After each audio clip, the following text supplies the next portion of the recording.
D'un pas lent, Jacques Delisle s'est dirigé vers la salle d'audience où il a été déclaré coupable du meurtre de sa femme il y a près de 12 ans. On pouvait dans l'honneur finir d'une manière qui est un compromis.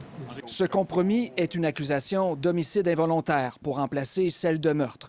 Qui a appuyé sur la gâchette demeure un mystère. La poursuite soutient que Delisle a joué un rôle actif et contemporain dans la mort de Nicole Rainville.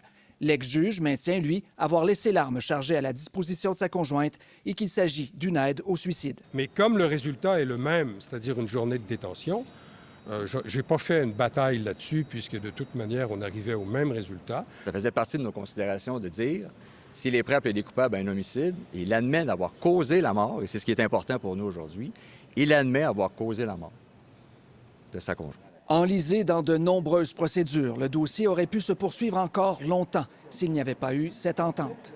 Je pense qu'elle a l'immense avantage pour lui, un homme de 88 ans, bientôt 89, de mettre un terme à des procédures dont vous pouvez facilement imaginer qu'elles sont très pénibles pour lui.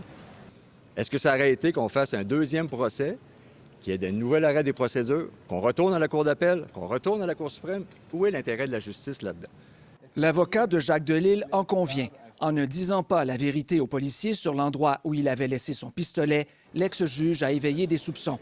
Ce mensonge et de la poudre noire dans la main de la victime ont ultimement mené à sa condamnation pour meurtre. Alors oui, je persiste à dire qu'il y a eu une erreur judiciaire en juin 2012.